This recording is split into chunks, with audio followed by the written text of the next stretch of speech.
杨开，你入门3年，147场挑战无一获胜，此次以命相搏，境界就好。 Halo guys, apa kabarnya hari ini? Masih baik-baik aja kan? Di video kali ini kita lanjutkan Donghua Martial Peak. Oke, nggak usah lama-lama lagi, kita langsung aja ke ceritanya. Jelas sulit membayangkan bahwa wanita secantik itu adalah Chiyue, salah satu dari 10 penguasa bintang monster dan ibu angkat Sang King Luo dan Yu Xiong. Setelah saudara laki-laki dan perempuan itu masuk, mereka pertama-tama menyapa Chiyue. Dan setelah menerima tanggapan Chiyue, mereka duduk di samping dan hati-hati. Apakah master alkimia dari kota Huyue sudah diatur? Chiyue bertanya dengan santai. Iya, ibu angkat, setelah mengatur segalanya. Apakah Anda ingin bertemu dengannya? Sang King Luo menatap Chiyue. Jangan terburu-buru, karena orang ini bisa memberikan tingkat kekosongan dengan Dayun. Dia memang luar biasa. Namun, dibandingkan dengannya, saya lebih tertarik pada pria manusia yang datang bersamanya. King Luo, apakah ada yang ingin Anda ceritakan pada saya? Saya samar-samar mendengar beberapa rumor yang luar biasa.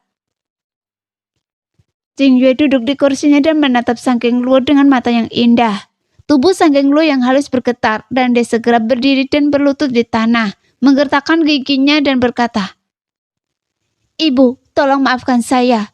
Pria itu, mengapa Anda begitu gugup? Ibu tidak akan memakannya.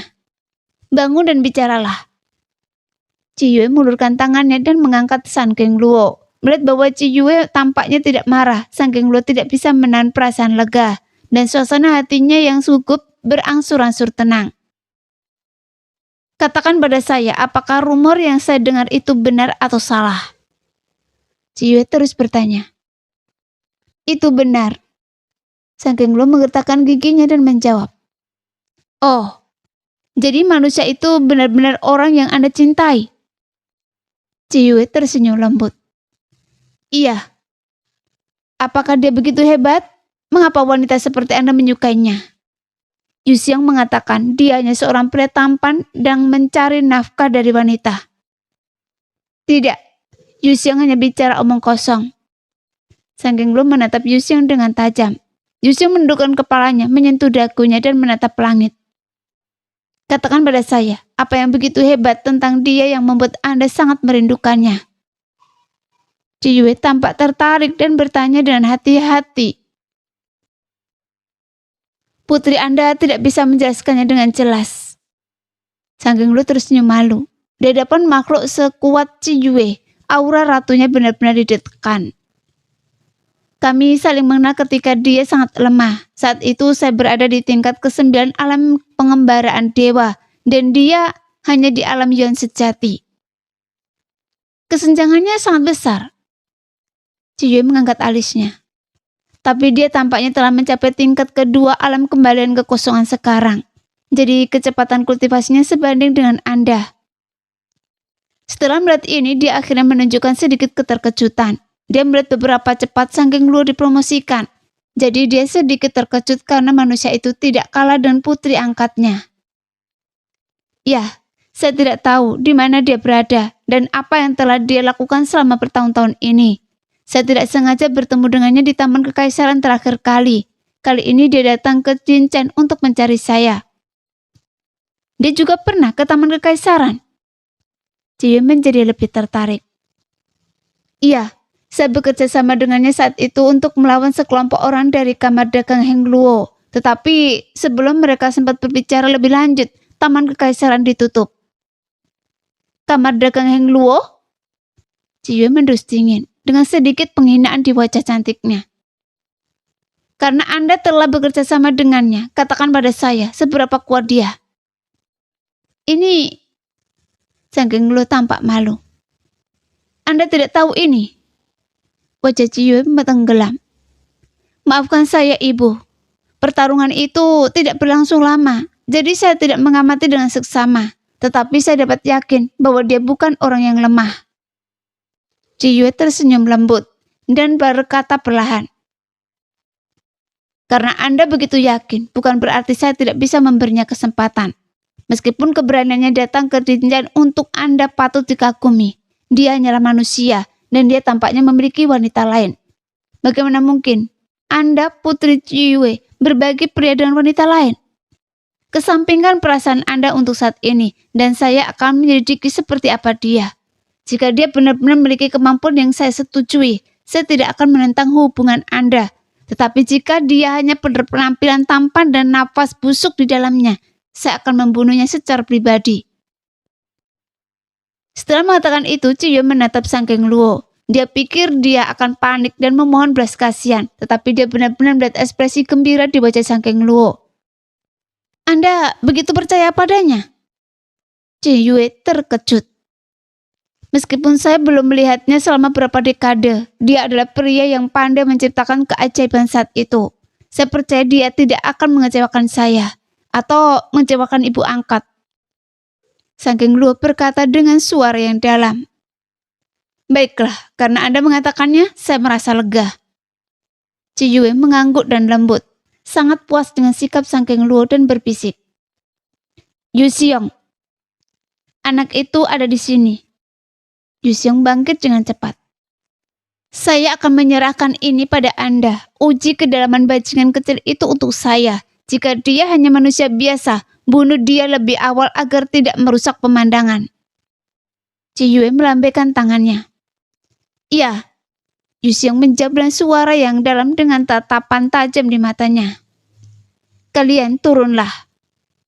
Segera kakak beradik itu meninggalkan kamar tidur Ciyue. Tapi Yu Xiong tampak bersemangat, menggosok-gosok tangannya seolah-olah dia siap melakukan sesuatu yang besar. Meskipun dia menganggap Yang Ke sebagai pria menarik yang berani memanggilnya saudara iparnya, dia tetaplah manusia. Dia mendapatkan adik perempuannya ketika dia sudah memiliki wanita lain. Dia seperti kodok yang ingin memakan daging angsa. Sekarang setelah dia menerima instruksi Ciyue, dia tentu saja akan mempertimbangkan Yang Ke dengan seksama. Tidak peduli apa, dia akan menghajarnya terlebih dahulu sebelum membicarakan hal-hal lain. Yu Xiong, teriak Sangking Luo. Ada apa? Yu Xiong mengangkat kepalanya dan menatapnya. Mata indah Sangking Luo bersinar dengan cahaya dingin dan meliriknya dengan berkata dengan bibir merahnya. Jika Anda berani menyerangnya secara pribadi, saya akan membuat Anda membayar. Yu Xiong tercengang dan berkata dengan wajah sedikit. Adik perempuan, kakak laki-laki melakukan sesuatu untuk ibu angkat, dan itu ada instruksinya. Saya tidak peduli, pokoknya Anda tidak bisa melakukannya sendiri. Kalau tidak, Anda tidak akan punya adik perempuan seperti saya di masa depan. Setelah mengatakan itu, dia pergi tanpa memberi Yu Xiong kesempatan untuk berbicara. Adik perempuan, Bibi. Yu Xiong memanggil dari belakang, tetapi dia tidak bisa mendapat jawaban apapun meskipun dia berteriak sekuat tenaga. Dia tiba-tiba merasa bahwa ini adalah tugas yang sangat sulit. Setelah tinggal di istana selama 3 hari, Tuan Ciyue akhirnya memanggil Xian Ningsang sebagai ahli alkimia yang dapat memurikan ramuan kelahiran. Xian Ningsang memiliki kualifikasi. Adapun Yang Ke, Ciyue tidak menganggapnya serius dan tentu saja tidak bermaksud untuk bertemu dengannya. Tapi Ciyue merasa sangat baik terhadap Xian Ningsang. Wanita manusia ini lembut dan baik hati, dengan mata yang jernih dan murni. Tidak hanya tingkat kultivasi yang baik, tetapi pencapaiannya dalam alkimia juga sangat mendalam. Ketika memanggil Xian Ningsang, Ciyue secara khusus meminta beberapa alkemis terkenal di istana untuk menemaninya dan menguji kemampuannya. Hasilnya membuatnya sangat puas. Wawasan Xian Ningsang tentang alkimia seperti gaya seorang master, yang tidak kalah dengan orang-orang tua berambut putih yang mengabdikan seluruh hidup mereka untuk alkimia. Kompetisi alkimia yang diadakan di tempat itu dimenangkan oleh Xian Ningsang dengan keunggulan mutlak.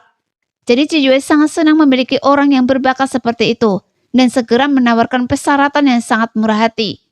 Memungkinkan Xian Ningsang untuk tinggal di istana dan membuat alkimia untuknya. Jika Xian Ningsang tidak muda dan tidak berpengalaman, posisi kepala alkemis di istana mungkin akan berpindah tangan. Tapi Xian Ningsang diberi banyak kesempatan. Dia tidak hanya memiliki lotengnya sendiri, tetapi dia juga memiliki beberapa pelayan muda, cantik dan pintar untuk mengurus kehidupan sehari-harinya. Yang perlu dilakukan hanyalah berkonsentrasi pada penyempurnaan pil bulan merah. Tapi semuanya sesuai dengan yang diharapkan Yangke. Nona Xia, bahan-bahan ini diberikan kepada Anda oleh Tuan. Dan Tuan berharap dapat melihat ramuan yang sudah jadi dalam sebulan. Di loteng, seorang pelayan berpakaian hijau menyerahkan cincin ruang kepada Xianingsang. Berikan pada saya. Yangke tersenyum dan mengambil cincin itu, sehingga pelayan berpakaian hijau itu sedikit mengernyit, seolah-olah dia tidak terlalu senang, tapi dia tidak menolak terlalu banyak, dan dengan lembut meletakkan cincin itu di tangan Yangke. Segera Yangke memindainya dengan pikirannya dan terkekeh. Mengapa? Bahannya hanya sedikit. Apakah ini tidak cukup? Ini sudah menjadi bahan untuk 40 pil tingkat kekosongan. Pelayan berpakaian hijau itu merutkan kening. Yah, ini sedikit kurang. Bisakah Anda mendapatkan lebih banyak bahan? Tanya Yangke. Iya, tapi tuan-tuan lain di istana juga punya jatah sebanyak ini per bulan. Kalau lebih, mereka tidak punya waktu untuk menyempurnakannya. Bagaimana orang-orang itu bisa dibandingkan dengan kakak perempuan saya? Yangke melengkungkan bibirnya dengan jijik. Pergi cari lebih banyak bahan. Makin banyak, makin bagus. Gadis berpakaian hijau itu langsung menatap Xianingsang dengan malu. Sejujurnya dia tidak begitu menyukai Yangke. Desas-desus bahwa Yangke adalah seorang gigolo yang hanya bergantung pada wanita untuk mencari nafkah. Dan juga suka berganti-ganti pasangan sudah menyebar ke seluruh istana. Jadi tidak ada wanita yang punya kesan baik terhadap pria seperti itu. Sekarang dia tidak puas dengan wanita yang ahli dalam alkimia dan benar-benar meluruskan cakarnya kepada nona muda King Luo. Sayangnya, nona muda King Luo tidak tahu apa yang menutupi matanya yang bijak dan cemerlang. Dia tidak bisa melihat sifat pria yang tidak tahu malu ini dan tidak bisa melihat jiwanya yang kotor tersembunyi di balik penampilannya yang cemerlang. Di istana, hampir semua orang mendesak untuk Sang King Luo, berpikir bahwa bunga yang begitu bagus rela ditancapkan di kotoran sapi, yang membuat mereka sangat sedih dan marah. Sekarang Yangke begitu sombong sehingga pelayan berpakaian hijau yang sudah memiliki kesan buruk tentangnya, bahkan lebih jijik. Namun tuannya tampaknya bermaksud untuk menggunakan ahli alkimia baru ini, jadi dia tidak bisa menolak begitu saja. Jadi dia hanya ingin meminta pendapat Xianingsang. Ikuti saja apa yang diinginkan adik laki-laki saya. Xianingsang berkata dengan lembut. Jika Tuan bertanya, katakan saja apa yang saya inginkan, dan dia tidak akan tidak setuju. Iya. Pelayan berpakaian hijau mengangguk tanpa daya. Ngomong-ngomong, berapa kemungkinan para ahli di istana memproduksi pil? Yangke bertanya lagi. 20%. Pelayan berpakaian hijau menjawab dengan acuh tak acuh. 10 bahan berhasil memurnikan 2 kali. Jadi begitu. Terima kasih sudah memberitahu saya. Yangke tersenyum dan mempakaikan tangannya. Pelayan berpakaian hijau itu menatapnya dengan serius, seolah-olah dia ingin mengatakan sesuatu, tetapi setelah ragu-ragu untuk waktu yang lama, dia tidak bisa mengatakannya. Dia hanya meminta maaf kepada Xianingsang dan berbalik. Gadis ini sepertinya membenci saya. Yangke menatap punggungnya dan dia tertawa. Jelas dia secara alami tahu mengapa pihak lain begitu jijik padanya, tetapi dia tidak akan memasukkannya ke dalam hati. Adik laki-laki, apakah tidak baik bagi kita untuk melakukan ini? Xianingsang menatap Yangke dengan cemas. Apa yang salah dengan itu? Bagaimanapun itu adalah material kelas kekosongan dan nilainya tidak rendah. Jika kita melakukan ini, itu sama saja dengan mencurangi material dari penguasa bulan merah.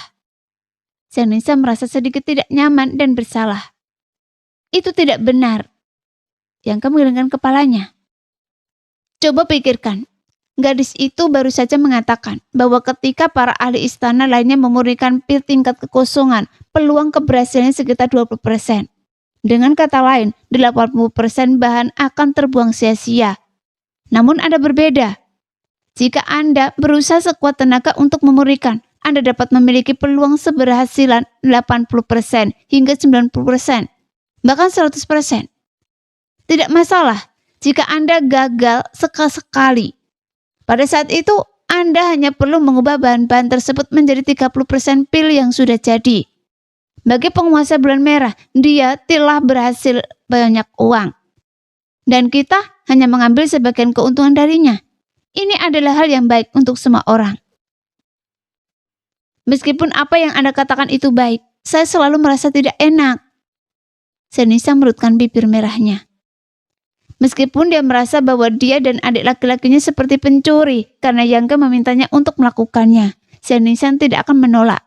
Jadi keduanya segera mengabdikan diri mereka untuk tujuan besar memurnikan pil. Proses memurnikan pil bagi Xianningsang adalah kultivasi. Baginya memurnikan pil ada semacam kesenangan, bukan kerja keras. Terlebih lagi, dia sekarang adalah seorang prajurit di tingkat pertama alam kembali kekosongan.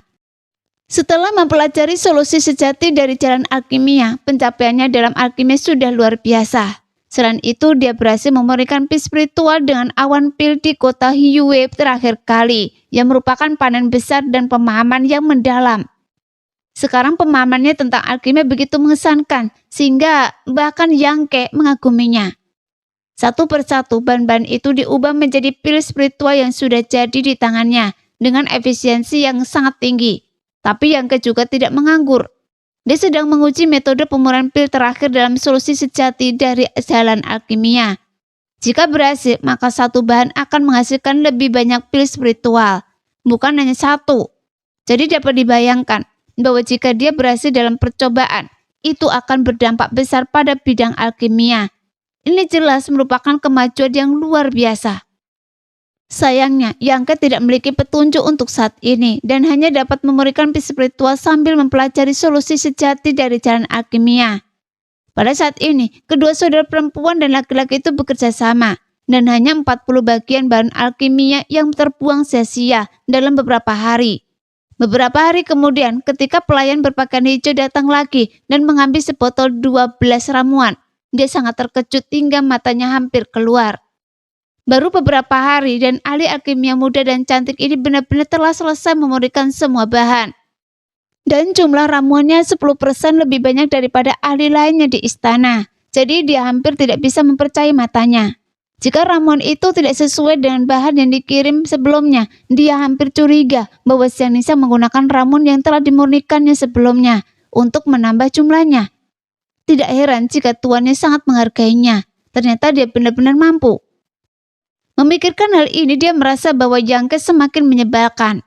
Anak laki-laki cantik ini benar-benar tidak tahu malu. Dia tidak melakukan apa-apa sepanjang hari.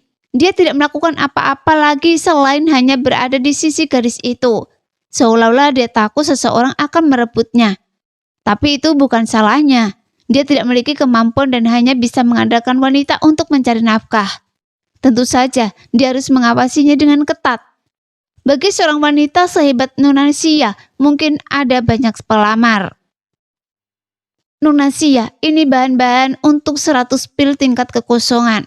Tuan berkata bahwa jika Anda membutuhkan lebih banyak bahan lagi, katakan saja pada saya, dan istana akan menyediakannya tanpa syarat. Pelayan berpakaian hijau menyerahkan lebih banyak bahan dengan hormat. Terima kasih. Xianningsang tersenyum. Taruh saja di sana, kata Yangke dengan tenang. Pelayan berpakaian hijau itu melotot tajam padanya, meletakkan bahan-bahan di tangannya, berpikir sejenak dan tiba-tiba berteriak. Tolong bersikap baiklah pada Nunasia, dasar pria tak tahu malu. Setelah itu dia pergi dengan marah. Yangke tampak bingung dan berutkan kening. Mengapa dia memarahi saya? Saya tidak memprovokasi dia. Xianningsang merutkan bibirnya dan tersenyum lembut, menghiburnya. Jangan khawatir, orang lain tidak tahu seberapa hebat diri Anda, tapi saya tahu itu. Mendengar apa yang dikatakan Xianningsang, Yangke merasa hangat di hatinya. Xianningsang menundukkan kepalanya dan berkata dengan lembut. Sebenarnya ini bagus. Saya benar-benar takut lebih banyak wanita akan tahu seberapa hebat diri Anda. Karena kakak perempuan sudah berkata begitu, maka saya akan merasa nyaman menjadi gigolo Anda. Yangke tertawa. Wajah Xianningsang sedikit merah, karena kata gigolo selalu mengingatkannya pada sesuatu yang buruk dan kacau. wilayah bulan merah adalah salah satu dari 3 wilayah teratas bintang monster. Wilayah itu secara alami kaya dan menghasilkan sejumlah besar harta karun alam. Selain itu, ini adalah bintang monster dengan monster yang tak terhitung jumlahnya. Jadi istana tidak kekurangan bahan obat dan pil pembagian dalam monster yang dibutuhkan untuk alkimia. Tidak peduli seberapa banyak keinginan Xianningsang, istana dapat memuaskannya.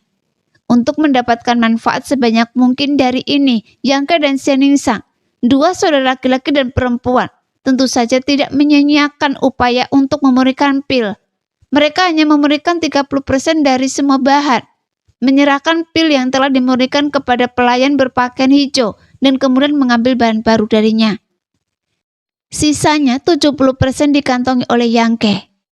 Lagi pula tidak banyak kesempatan untuk menjarah bahan alkimia, jadi bagaimana mungkin Yang Ke melepaskannya? Dia sendiri tidak peduli, sekarang dia sudah menjadi alkemis tingkat Raja Kekosongan, kecuali dia diizinkan untuk berlatih dengan bahan tingkat Raja Kekosongan. Dia dapat secara efektif meningkatkan keterampilan alkimianya. Jika tidak peduli seberapa banyak pil yang dia buat, itu hanya akan meningkatkan kemahirannya. Tetapi Xianningsang berbeda. Dia membutuhkan sejumlah besar bahan untuk membuat pil dan meningkatkan kultivasinya sendiri. Sebagai master bintang benua Tongsuan, Xianningsang sangat ingin meningkatkan wilayahnya sehingga dapat membawa vitalitas ke tanah airnya. Dan bahan-bahan yang diperoleh dari istana ini akan menjadi batu loncatan untuk pertumbuhan Xianningsang. Tapi keunggulan Xianningsang juga membuat Zhiyue sangat senang. Meskipun ada beberapa alkemis tingkat kekosongan di istana, tidak ada dari mereka yang dapat membuat pil efisien dan secepat Xianningsang. Jadi dapat dikatakan bahwa menambahkan alkemis tingkat kekosongan di istana tidak sepraktis Xianningsang. Jadi Zhiyue merasa bahwa jika Xianningsang dapat mengabdi di istana selama 10 tahun, kemungkinan besar dia dapat menciptakan ratusan prajurit alam pengembalian kekosongan untuk wilayah Zhiyue. Dan ini bukan lelucon. Jika benar-benar ada 10 tahun, pil yang disempurnakan oleh Xianningsang dan kemudian diberikan kepada para prajurit monster yang berbakat itu, pasti akan membantu mereka tumbuh secara efektif. Jadi dia semakin optimis tentang Xianningsang dan hampir selalu menanggapi permintaannya tanpa penundaan. Tapi kelonggaran ini juga memudahkan Yang Ke untuk mengumpulkan bahan-bahan. Dia sudah mempertimbangkan apakah dia harus mendapatkan beberapa bahan tingkat Raja Kekosongan dari Zhiyue. Karena tidak pernah ada alkemis tingkat Raja Kekosongan di bintang Kaisar Chen. Ini berarti bahwa istana pasti telah menyimpan sejumlah besar bahan obat tingkat Raja Kekosongan. Dan Yang Ke telah mempelajari hal ini dari Sangking Luo. Dan dia juga tahu bahwa Zhiyue memiliki gudang tempat banyak bahan berharga disimpan, termasuk beberapa bahan tingkat Raja Kekosongan yang membuat Yang Ke sangat bersemangat. Di loteng, Xianningsang berkonsentrasi pada pemurnian ramuan, sementara Yang Ke merencanakan cara mengeluarkan bahan-bahan obat tingkat void kekosongan dari gudang Zhiyue. Setelah memikirkannya, hanya ada satu cara, gunakan boneka batu. Bagaimanapun, boneka batu dapat bergerak tanpa suara di bumi, dan karena merupakan makhluk yang sangat istimewa, sehingga sangat sulit bagi orang untuk mendeteksi fluktuasi kehidupan. Ketika Yang Ke menjadi tamu di gerbang Liuli, bintang gelap, ia menggunakan boneka batu untuk mencuri sejumlah besar kaca 1000 ilusi dari gerbang Liuli, yang menjadi bahan utama untuk membangun kapal perang tingkat Raja Kekosongan. Namun, kali ini sedikit berbeda dari situasi saat itu. Meskipun Gunung 1000 Ilusi dilindungi dengan ketat oleh Sekte Liuli, masih ada peluang untuk memanfaatkannya, karena orang-orang kuat di gerbang Liuli tidak dapat membayangkan bahwa akan ada makhluk di dunia yang dapat mencuri kaca 1000 ilusi bawah hidung mereka. Namun, ketatnya pertahanan gudang Zhiyue mungkin tidak sebanding dengan Gunung Liuli. Meskipun boneka batu itu berguna, kecerdasannya tidak tinggi. Jika dikirim dengan gegabah, kemungkinan besar akan membuat musuh waspada. Jadi dia hanya bisa melakukannya dengan sendiri. Memikirkan hal ini, Yang Ke tidak ragu lagi, dan dengan sentikan tangannya boneka batu emas muncul di depannya. Boneka batu ini adalah satu-satunya dari jenisnya, tetapi ketika lahir tidak lengkap karena berbagai alasan, membuatnya yang tidak terlalu cerdas dan menjadi seperti benda mati. itu kebetulan digunakan oleh Yang Ke sebagai tubuh Dharma. Itu juga menyerap banyak darah emas murni Yang Ke, jadi warnanya adalah emas muda. Melihat boneka batu emas di depannya, Yang Ke mengangguk sedikit, dan roh yang tubuh di lautan kesadarannya perlahan melesat keluar dari mengalir ke tubuh boneka batu emas. Saat berikutnya, mata kusam boneka batu emas itu mendapatkan kembali semangat, dan tampaknya menjadi jauh lebih fleksibel. Yang Ke memejamkan matanya, ekspresinya sedikit bergerak. Tidak peduli berapa kali dia mengalami hal ini, dia tetap merasa itu ajaib. Menyuntikkan rohnya ke dalam boneka batu emas, menjadikan boneka batu emas itu sebagai tubuh dharmanya. Pada saat ini, Yang Ke merasa seolah-olah dia telah terbelah dua. Dia tidak hanya bisa merasakan semua fluktuasi emosi dan perasaan tubuhnya sendiri, tetapi dia juga bisa melihat dan mendengar semua yang dilihat dan dengar boneka batu. Jadi ini adalah perasaan yang sangat aneh, yang sulit dijelaskan. Tapi dia tidak buru-buru untuk bertindak, tetapi mencoba mengendalikan gerakan boneka batu dengan pikirannya sendiri. Setelah terbiasa dengan tubuh aneh ini, dia menggoyangkan tubuhnya. Tiba-tiba dia melarikan diri ke dalam tanah. Tanah padat itu tidak seperti apapun bagi boneka batu. Tubuhnya yang aneh dapat menyatu dengan sempurna dan bergerak bebas di bawah. Seperti ikan yang berenang di air, tapi tidak seorang pun di istana memperhatikannya. Sebelumnya, Yang Ke juga bertanya kepada Sang King Luo tentang lokasi gudang. Jadi dia tidak perlu mencari apapun. Dia mengidentifikasi arah dan langsung pergi ke gudang. Memperkirakan jarak dan lokasi tidak butuh waktu lama bagi boneka batu tiba di bawah gudang. Kemudian Yang Ke diam-diam melepaskan pikirannya dan mengintip ke atas. Seperti yang diduga, bahkan jauh di bawah tanah di gudang. Tampaknya ada batasan yang menghalanginya. Ketika kesadaran tubuh dharmanya diperluas, dia segera menghadapi perlawanan tak terlihat yang menghalanginya. Tapi perlawanan tak terlihat itu tampaknya tidak terlalu kuat. Segera pikiran Yang Ke bergerak dan sedikit meningkatkan kekuatan kesadaran spiritualnya. Dia memadatkan kekuatan kesadaran spiritualnya menjadi aliran dan memborbardirnya ke dalam kehampaan. Agar adil, ini hanya sebuah ujian. Yang Ke juga mencoba yang terbaik untuk mengendalikan kekuatannya ke rentang terkecil dan tidak berani bersikap terlalu lancang. Dia pikir ujian sekecil itu tidak akan menarik perhatian siapapun. Tetapi saat kesadaran ilahnya bersentuhan dengan perlawanan itu, aura yang menakutkan tiba-tiba menyebar dari suatu tempat di istana. Aura itu begitu kuat sehingga semua orang gemetar. Dalam kegelapan tampaknya ada sepasang mata tak terlihat di kehampaan. Mereka mengawasi seluruh istana dan mengamati tindakan semua orang. Tidak ada yang berani bertindak gegabah di bawah tatapan mata ini. Aura itu seperti riak. Aura itu dengan cepat menyapu seluruh istana dan kemudian menghilang. Banyak orang jatuh ke tanah dengan berantakan. Keringat di dahi mereka, bahkan orang-orang kuat yang telah kembali ke alam kekosongan pun lemah di tangan dan kaki mereka saat ini. Apa yang dicari oleh Tuan? Saya tidak tahu, apakah seseorang melakukan sesuatu di istana yang membuatnya marah? Semua orang membicarakannya bingung. Semua orang tahu bahwa aura yang kuat itu milik Tuan Ciyue. Hanya dia yang bisa membuat seluruh istana terdiam dalam sekejap. Yang Ke juga terkejut. Dia tidak menyangka Ciyue akan beraksi begitu cepat. Jika bukan karena fisik khusus klan boneka batu yang dapat menyatu dengan sempurna dengan tanah di sekitarnya, tubuh Dharma itu pasti akan terekspos. Setelah keributan seperti itu, dia tidak berani melakukan apapun pada gudang itu lagi, dan dengan cepat mengendalikan tubuh Dharma itu untuk mundur dengan cepat. Di kamar tidur Ciyue, dia sedikit mengernyit. Dengan ekspresi curiga di wajahnya, dia bergumam. Aneh, pembatasan gudang itu jelas dipicu. Bagaimana mungkin itu tidak ditemukan? Dia juga sedikit bingung. Tidak ada yang bisa bertindak gegabah di wilayahnya, dan tidak ada yang bisa bersembunyi dari pengintaiannya. Dia mengira bahwa batasan di gudang itu sudah lama tidak diperbaiki, dan ada yang salah, yang menyebabkan ketidaknormalan tadi.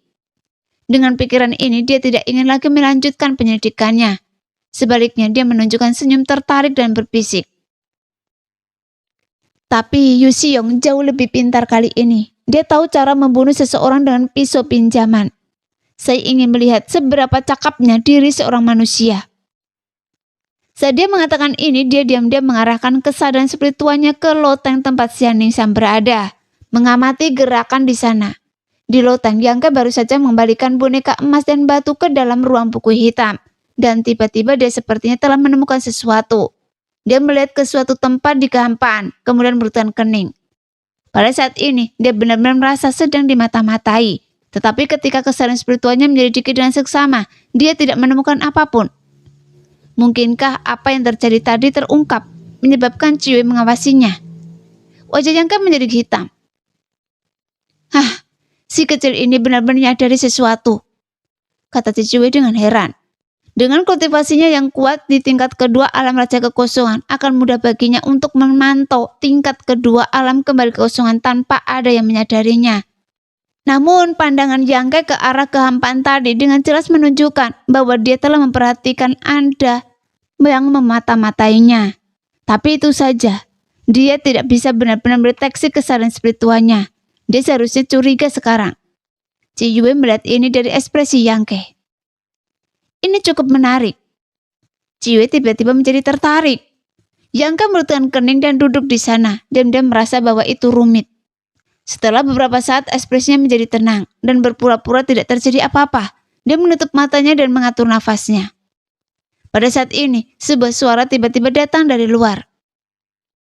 Maaf, dua tuan muda, kalian tidak bisa masuk. Ini adalah tempat Nona Xian dengan memurnikan ramuan. Tuan telah memerintahkan agar tidak seorang pun diizinkan mengganggu Nona Xian saat dia sedang memurnikan ramuan. Ekspresi Yang Ke berubah dan dia mendengarkan dengan penuh perhatian. Dia menemukan bahwa orang yang berbicara seharusnya adalah pelayan berpakaian hijau yang telah mengantarkan ramuan itu ke Xian Ningshan sebelumnya. Pada saat ini, dia tampaknya menghentikan seseorang masuk ke loteng. Tuan muda ini tahu bahwa disinilah Nona Xian memberikan ramuan. Itu sebabnya saya datang ke sini. Kalau tidak, apakah Anda pikir saya akan datang ke sini? Minggir, saya punya sesuatu untuk dibicarakan dengan Nona Xian. Sebuah suara kasar terdengar sangat aneh. Kedua tuan muda, harap hormati diri kalian sendiri. Tuan telah mengeluarkan perintah yang ketat. Tolong jangan memperlukan saya. Pelayan berpakaian hijau itu memohon dan getir sambil mendorong nama Ciwe keluar. Baik taktik lembut maupun kasar. Minggir! Pemilik suara kasar itu tampaknya marah. Jangan gunakan senior Ciwe untuk menekan saya. Saya akan menjelaskannya kepada senior. Anda pikir Anda siapa? Beraninya Anda menghalangi jalan saya. Gadis kecil, sebaiknya Anda minggir. Saya datang ke sini bersama saudara Sui Lian kali ini untuk meminta Nona Xian memberikan ramuan. Dan saya tidak ingin melakukan apapun padanya. Saudara Sui Lian memiliki temperamen yang buruk. Jika saya telah menyinggung perasaannya, saya minta maaf atas namanya. Suara lain terdengar dan Yang Ke tiba-tiba mencibir. Dia mengenali bahwa pemilik suara itu adalah tuan muda bermata Jatmitian. Sejak memasuki istana, Yang Ke tidak melihatnya lagi. Tetapi orang yang sombong seperti dia pasti tidak akan melepaskan masalah kota Huyue. Sang Geng Luo telah mengingatkan dirinya sendiri sebelumnya untuk berhati-hati untuk mencegahnya membalas dendam. Kali ini dia datang ke sini dan beberapa orang tidak baik. Tetapi siapa yang satunya? Mendengar Mintian memanggilnya Sui Lian, tampaknya statusnya tidak rendah. Kalau tidak, bagaimana dia bisa bersaudara dengan Mintian? Jadi Yang Ke sangat penasaran. Meminta Nona Xian untuk membuat ramuan. Pelayan berpakaian hijau itu tertegun sejenak, tetapi dia segera bereaksi dan berkata, tidak, Nona Xian adalah orang yang berbakat dan disukai oleh Tuan. Tanpa perintah Tuan, dia tidak akan membuat ramuan untuk orang lain. Tidak. Prajurit monster kuat bernama Sui Lian mencibir. Kenapa tidak? Dia hanya pelayan manusia rendahan. Saya memintanya untuk membuat ramuan untuknya karena saya menghormatinya dan menghargainya. Jadi bagaimana jika dia bisa membuat ramuan? Jika dia berani tidak patuh, saya akan membuatnya hancur dalam sekejap. Pelayan berpakaian hijau itu menjadi pucat karena takut. Meskipun dia takut dengan momentum ganas Sui Lian, namun dia tetap berdiri di depannya dengan kuat dan mencegahnya masuk ke loteng. Saya akan memberi Anda 3 nafas. Jika Anda tidak menyerah, Anda akan siap mati. Dengan status saya yakin senior Ciyue tidak akan menyalahkan saya karena membunuh seorang pelayan kecil. Pikirkanlah. Suelian menatap pelayan berpakaian hijau itu dan dingin. Matanya galak dan ekspresinya kasar. Gadis kecil, minggirlah. Kulit Anda yang halus tidak akan terlihat bagus jika Anda terluka. Mintian masih tersenyum lembut, membujuk pelayan berpakaian hijau itu dengan cahaya jahat di matanya. Ketika matanya bertemu dengannya, mata pelayan berpakaian hijau itu menjadi sedikit kusam dan kabur, dan ekspresi berjuang di wajahnya berangsur-angsur menjadi jinak. Dan dia tersipu. Dia mengangguk malu-malu dan melangkah ke samping untuk memberi jalan. Suelian mendengus dingin, mengeluarkan tangannya untuk mendorong pelayan berpakaian hijau itu lebih jauh, mengambil langkah besar dan berjalan langsung ke loteng. Kemudian Mintian mengikutinya sambil tersenyum. Ketika keduanya kurang dari 10 kaki dari loteng, pintu loteng tiba-tiba berdiri terbuka. Yangke berjalan keluar, dan dengan lembut menutup pintu loteng, berbalik dan menatap Mintian dan Suelian dengan acuh tak acuh. Suelian dan Mintian berhenti pada saat yang sama. Yang pertama menatap Yangke dari atas ke bawah dan melengkungkan bibirnya dengan jijik. Mata yang terakhir menyipit dan mata yang jahatnya memperlihatkan ekspresi kebencian dan ketakutan yang ekstrim. Bagaimanapun dia tidak akan pernah melupakan penampilan mengerikan Yangke di Kota Bulan Merah. Karena Yangke adalah lawan yang bisa dia anggap serius. Saudara Suelian, hati-hati, ini manusia yang saya ceritakan pada Anda sebelumnya. Mintian menatap Yangke dan dingin dan mengingatkannya dengan lembut. Suelian merutkan kening, menatap Yangke dengan acuh tak acuh dan berkata dengan bibir melengkung. Apakah ini manusia yang membunuh 2 kadal terbang api petir Anda? Dia tampak tidak baik. Dia tampak seolah-olah tidak menganggap serius Yangke dan ekspresi menghina. Mintian tertawa. Saudara Suelian, jika Anda meremehkannya hanya karena dia manusia, maka Anda bersalah besar. Dia tampaknya sedikit berbeda dari manusia di Bintang Dijan. Saya sudah tidak melihat Anda selama lebih dari 10 tahun. Di mana ketajaman Anda di masa lalu? Dan Anda benar-benar memuji manusia seperti itu. Itu benar-benar omong kosong.